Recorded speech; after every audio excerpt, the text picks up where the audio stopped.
Good morning, everyone, and welcome to today's Urban Leadership Post podcast. I am so glad to be with you on this morning.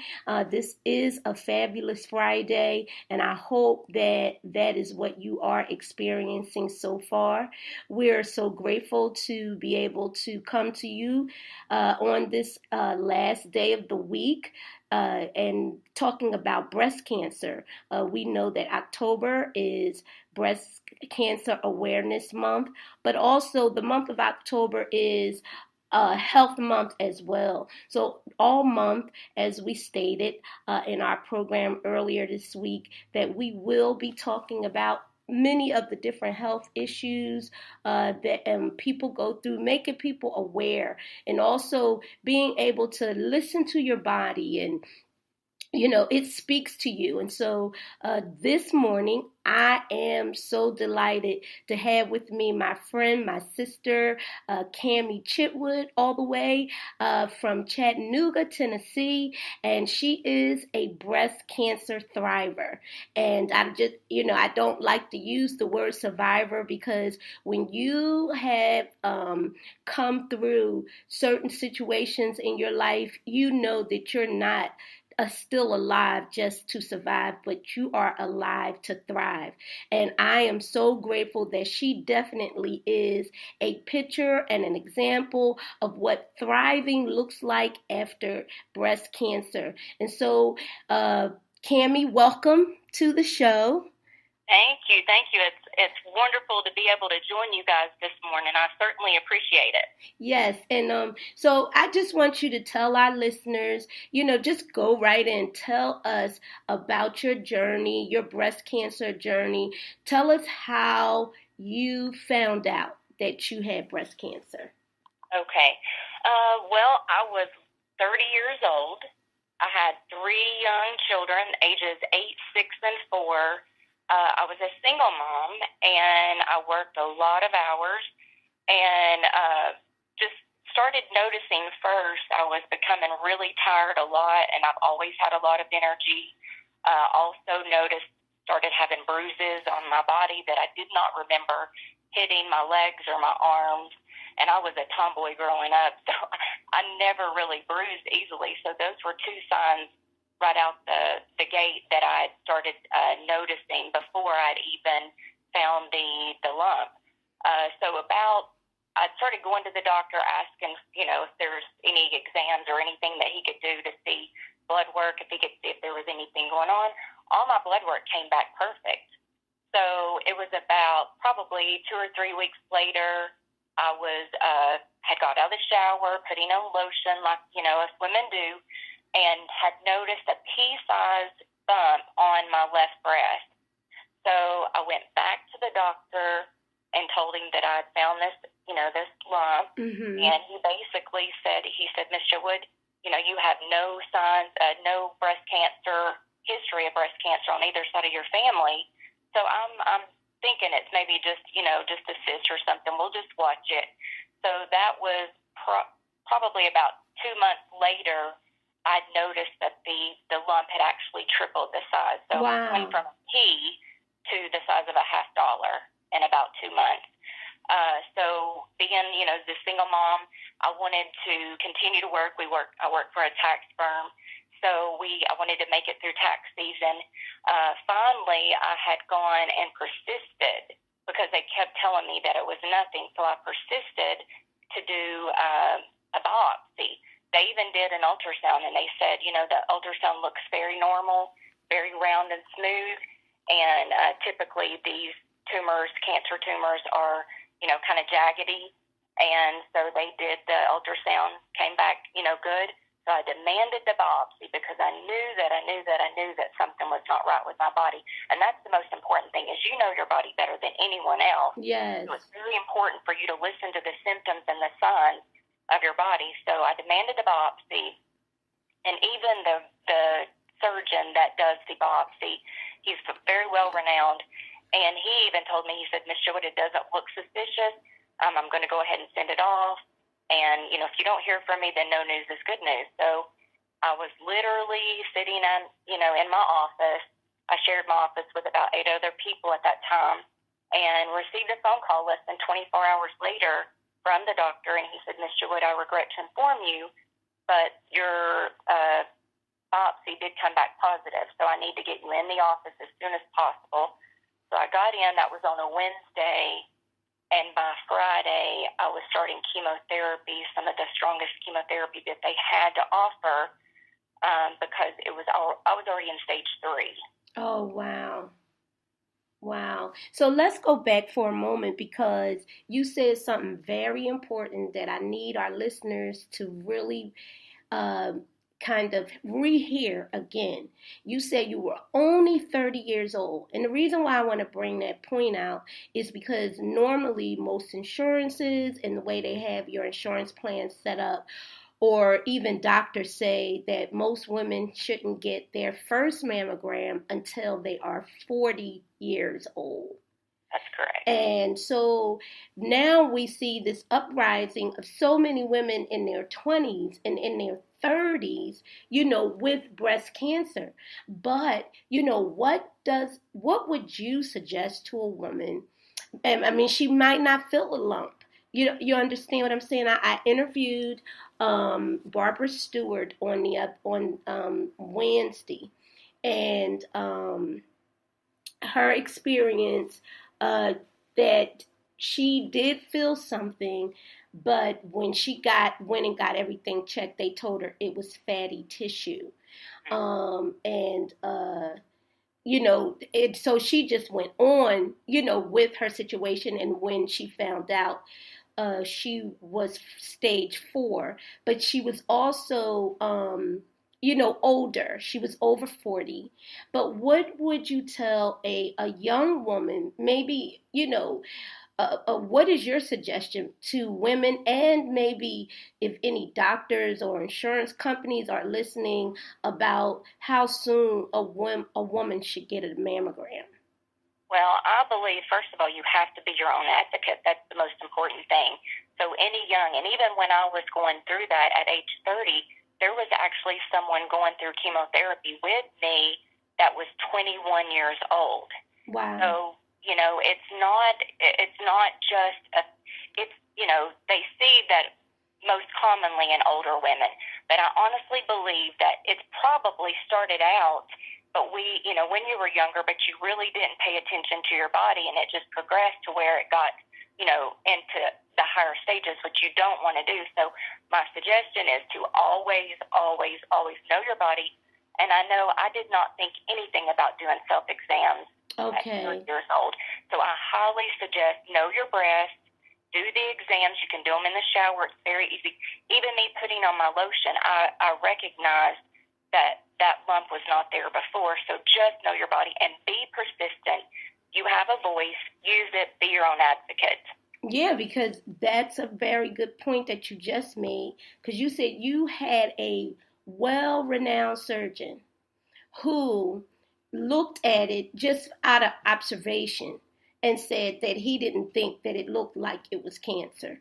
But you had forced them to examine the tissue, and because you pushed it all the way to them sending it out and testing it was how you found it, and a lot of times you go to the doctors and one thing, like you said, you have to fight because doctors observe and they give their opinion, you know what I mean? But you have to know your body to push doctors at times to go past what they can observe or their view. So in all of that, once you started this chemo, take us through the rest of the process. Okay, I started the chemotherapy and immediately lost, all of my hair and started getting very, very sick. I'd asked the doctors, I said, can you just remove my breast? Because, here I'm a single mom. And I literally prayed to God. I said, God, you know my heart. You know that I'm not going to allow any other person to raise my children. So whatever you have to do, I will do whatever you tell me to do. And so I begged for the removal of the breast. They said I was too young. they said my body was healthy enough to go through the chemotherapy, so I started chemotherapy immediately. So this is about 13 months of going through chemotherapy, surgery. I had a lumpectomy, and then even after that, because of the area that it was located, they wanted to go back in and do radiation. So I did chemotherapy first, which made me very, very sick. So how many hours of chemo did you have to have? I would go every other Friday for about 6 months, and I was there 8 hours. I would start in the morning, and they would do 3 different rounds of chemotherapy every other Friday. Wow. And so after all of those procedures, tell us, did the cancer come back, or did you have to go through more treatment? I'd actually tested for the BRCA, which is the hormone receptor. None of that. It all came back negative. So it wasn't anything genetically wrong, which just, amazes me, because most people think it's something genetically, but you can. It just could be like a freak mutation that happens. Mm-hmm. And so when I actually did that, I went and the doctor, went through the chemotherapy, the radiation, and then the surgery, and I finally was in remission. I was in remission for 10 years, went back to my doctor to have my checkup, my mammogram. 2 days after my 10-year remission mark, they sent me through the mammogram, and then you stay in and get your results. I was waiting on my results. The doctor came back out and he said, "Ms. Chitwood, I need to see you. We need to do another scan." So they did another scan, and it came back again. It was the same breast, the same cancer, the same everything. Wow. This time I was 40 years old. So at this point, reconstruction had definitely advanced significantly in 10 years. Mm-hmm. And so I'd asked them, I said, "Look, they gave me the option. They said, you can do the chemotherapy, the radiation that you did before, or, opt to do the mastectomy, a double mastectomy." And I said, definitely the double mastectomy. It was easier. I did have, there were a lot of surgeries on that involved, but honestly, I highly recommend anyone that is having to have to consider chemo, radiation, all of that versus mastectomy. I opted for the mastectomy, and I'm so thankful that I did. The outcome has been wonderful. I feel just as beautiful, if not more beautiful. And you are. Thank you. Than I did before. So I know a lot of people, it's scary thinking about have your breast removed, and it's not a vanity thing. A lot of people misinterpret that it's something that it's our womanhood. So let me ask you this question. I've never heard that before. So explain that to me, where you say that people think it's a vanity type thing. Because I'm very confused right there. Well, a lot of people think, your breasts, people think if you have big breasts, it's just something that we show off or whatever, in different cultures, they think of it as it's something important to them. Okay. And even different, women. But it's something that I think that, a lot of people need to realize this is what we nurse our children with. Right. That's true. It's very important to try to save that and to make us feel as normal as possible, even going through such a horrible thing. Mm-hmm, mm-hmm. So 10 years later, the cancer comes back. Your first diagnosis was 30.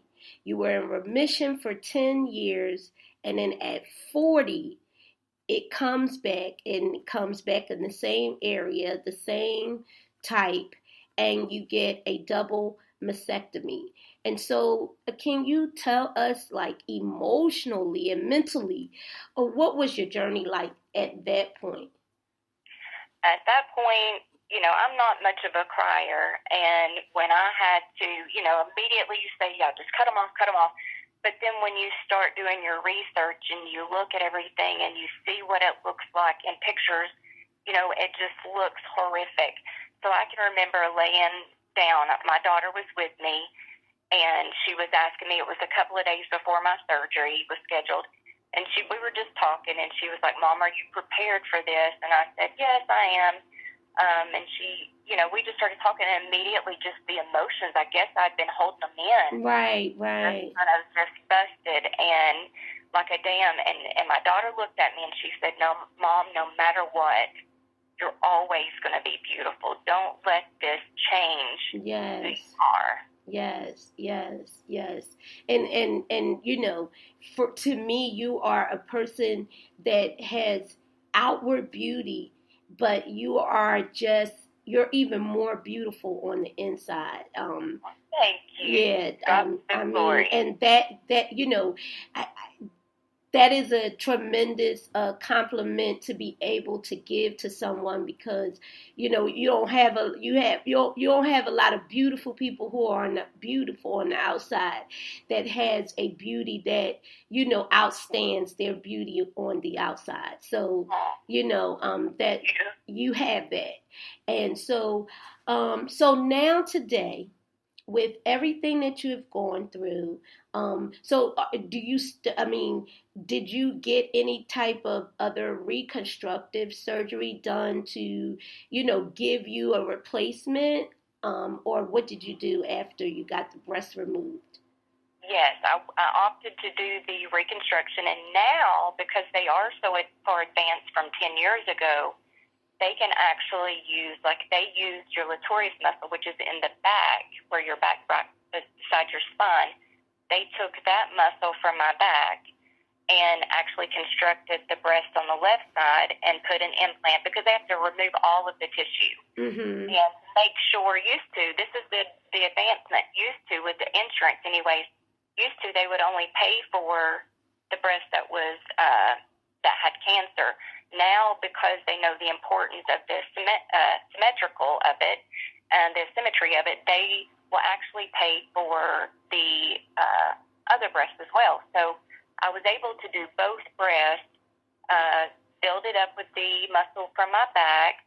They take fat injections and build it up to add more tissue so it feels more natural.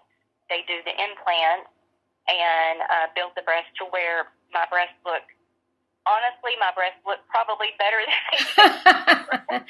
Oh, wow. You do have the scars, mm-hmm. but they're very minimal, mm-hmm. and I feel like I look like what I would normally in my suits and in my dresses. Right.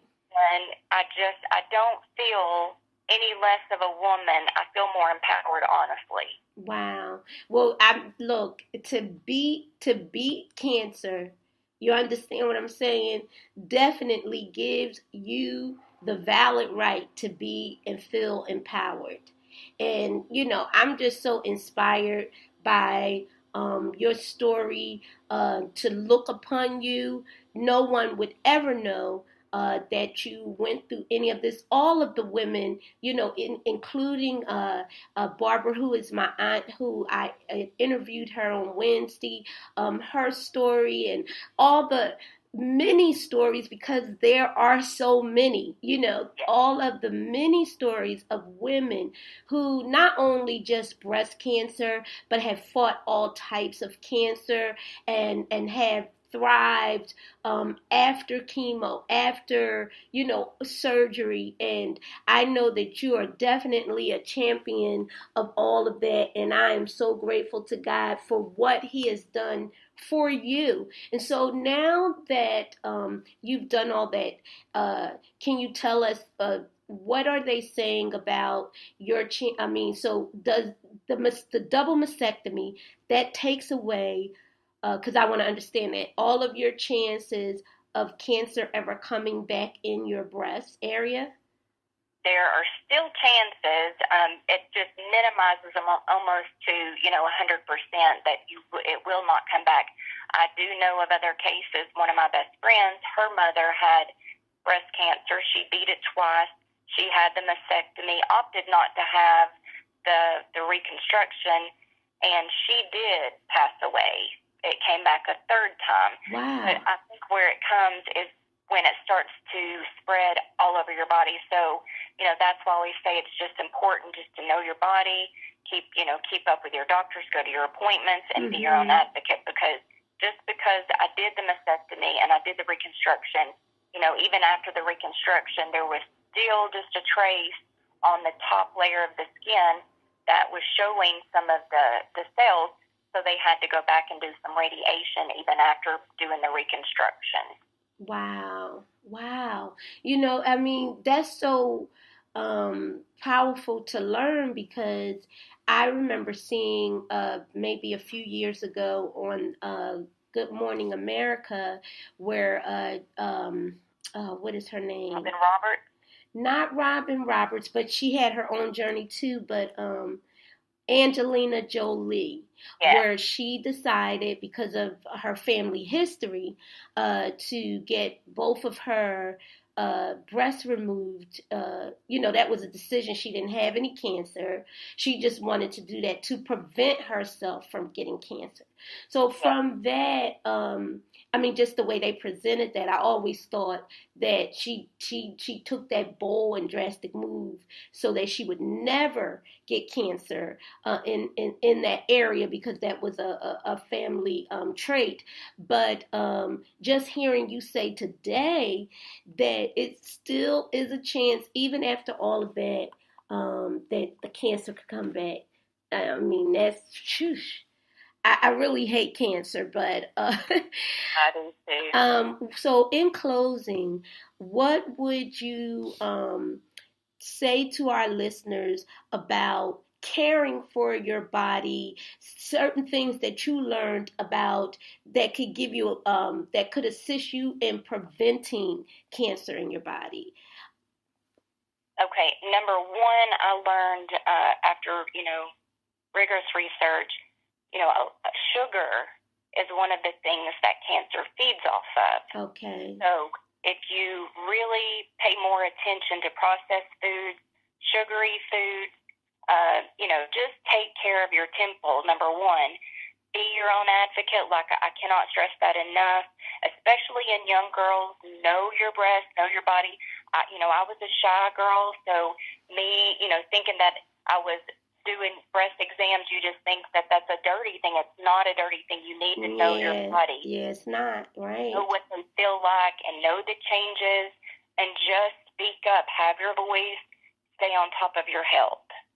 Wow, thank you so much. And, I did learn some things this week by watching the news, because a lot of the news stations, they've been featuring women who have gone through, breast cancer and have thrived. And I know that they had given some points on one news show saying that walking for 11 minutes a day can bring your chances for cancer down by 18%. Wow, that's amazing. Yeah. And I said, boy, I got to do my 11 a day. You know what I mean? If that, lessens the chance of cancer, being able to find a spot where it can grow in my body, you know what I mean, by 18%. I thought that was really some great information. Yeah. And, they said sometimes people don't have the time to do a lot of exercise, but if you could find 11 minutes out of your day to do a good walk for 11 minutes, that every day, that would bring your chances of getting cancer down 18%. Yeah. Wow. Yeah. I will definitely get my 11 minutes in a day. Well, Kammy, I am so grateful, and I am so happy about your healing and, just how you're thriving. You are a wonderful businesswoman. I mean, you know how to multitask. And when I watch you, you wear me out, right? And I say, oh my gosh, she keeps it moving. I know that sometimes people look at me and say, Pastor, you just never stop. You know what I mean? But you can't stop. you really can't stop, right? You have to take life and you have to not waste it, right? And you're definitely not wasting it. You're a powerful businesswoman, and I'm so grateful that you share your journey with us on today. Would you like to close with any remarks? We have a few seconds left.